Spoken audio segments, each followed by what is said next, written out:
Ketemu lagi saudara. Pada saat ini kita akan membahas tentang berbicara. Pada saat melakukan aktivitas berbicara ini sering kita tidak memikirkan apakah itu berbicara dan teori-teori apa yang menyertainya. Hal yang wajar karena sudah menjadi kebiasaan kita sehari-hari, bahkan aktivitas yang secara langsung atau kontan, refleks kita lakukan tanpa berpikir di dalam 24 jam kita.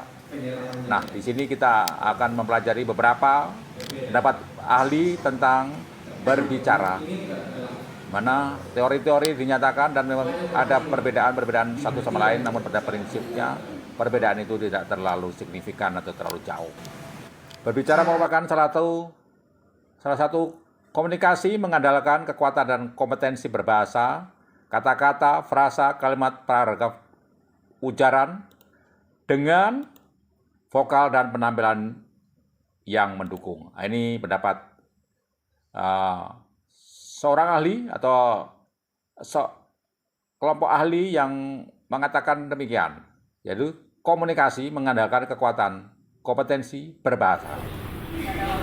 Lantas ada ahli yang lain mengatakan berbicara merupakan pemanfaatan sejumlah otot dan jaringan tubuh manusia untuk memberi tanda yang dapat didengar dan dapat dilihat, dengan maksud tujuan dari gagasannya dapat tersampaikan.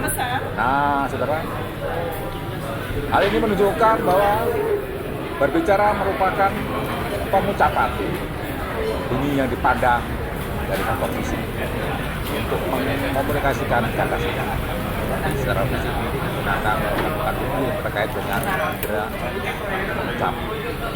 Terus ada ahli lain lagi mengatakan berbicara merupakan mengungkapkan ide itu gagasan pesan lisan secara aktif. Jadi mengungkapkan gagasan lisan secara aktif termasuk salah satu aspek kemampuan bahasa yang berfungsi menyampaikan informasi secara lisan. Jadi komunikasi aktif lisan untuk menyampaikan informasi. Ada ahli yang lain lagi mengatakan berbicara adalah suatu kemampuan mengucapkan bunyi-bunyi artikulasi atau kata-kata untuk mengekspresikan, menyatakan serta menyampaikan pikiran, gagasan dan perasaan.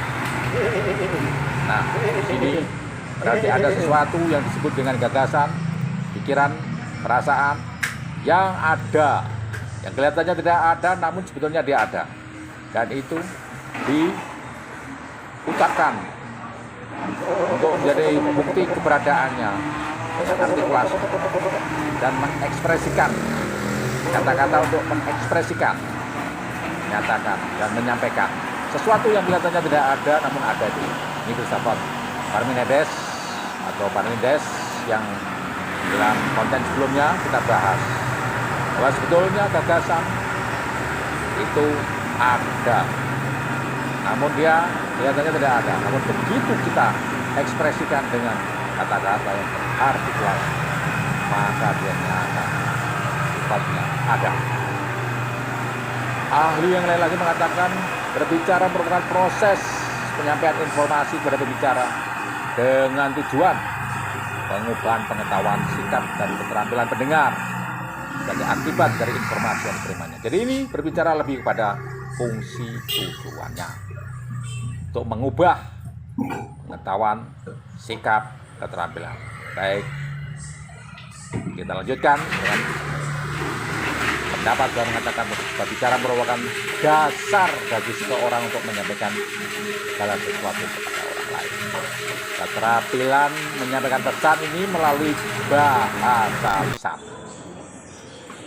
Ahli yang lain lagi menyatakan berbicara proses pemberian pesan dari satu sumber kepada orang lain, antara komunikator atau pembicara kepada komunikan atau pendengar. Pesan yang disampaikan kepada komunikan itu diubah dalam simbol yang dialami dan dipahami oleh kedua belah pihak. Jadi simbol-simbol itu harus dipahami kedua belah pihak sehingga tidak manusia yang lantas Secara umum, berbicara merupakan kepandaian manusia untuk mengeluarkan suara dan menyampaikan pendapat dari pikirannya. Jadi ada yang namanya pikiran, yang kelihatannya tidak ada, namun dia ada.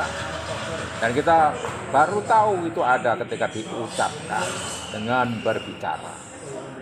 Dengan kegiatan mengungkapkan isi hati kepada orang lain, dengan kegiatan mengungkapkan isi pikiran kepada orang lain, baik pengiriman dan penerimaan pesan atau berita antara dua orang lain lebih, sehingga pesan yang disampaikan dapat dipahami. Nah, ini yang disebut dengan komunikasi. Jadi ada komunikasi, ada orang yang berbicara atau komunikator, dan orang yang mendengar pembicaraan itu yang disebut komunikan. Komunikasi ini dapat dilakukan secara lisan dan tertulis. Komunikasi secara lisan mencakup aktivitas menyimak dan berbicara. Dan yang tertulis melalui membaca dan menulis. Bicara adalah akal budi atau pikiran. Nah, bukti bahwa akal budi atau pikiran itu ada. Karena berbicara pada dasarnya merupakan akal budi atau pikiran itu sendiri dan termanifestasikan dengan sifat-sifat yang ada dan dapat ditunjukkan. Berbicara itu dengan demikian adalah berkata, bercakap, berbahasa dan melahirkan pendapat dengan perkataan, tulisan dan sebagainya. Kemampuan mengucapkan bunyi bahasa atau kata-kata ekspresi, itulah berbahasa, berbicara. Jadi pada akhirnya berbicara merupakan ungkapan pikiran dan perasaan seseorang yang berbentuk. Kemampuan ini adalah kemampuan mengucapkan bunyi-bunyi artikulasi dan mengucapkan kata-kata untuk mengekspresikan, menyampaikan pikiran, gagasan, dan seorang yang berbicara cenderung membuka pendengar sehingga terjadi akan komunikasi. Apakah di sini Anda mendengar? Ya, kalau Anda membuka konten ini dan mendengarkan pembicaraan tentang berbicara ini, berarti terjadi komunikasi. Walaupun mungkin komunikasi satu arah di sini, namun ada yang namanya komunikator yang berbicara ini dan ada yang mendengarkan dan ada materi yang tersampaikan. Maka di situ terjadi aktivitas berbicara dari komunikator dan dengar dari komunikasi, dan itu dapat dilakukan seluruhnya dengan berbicara secara lisan.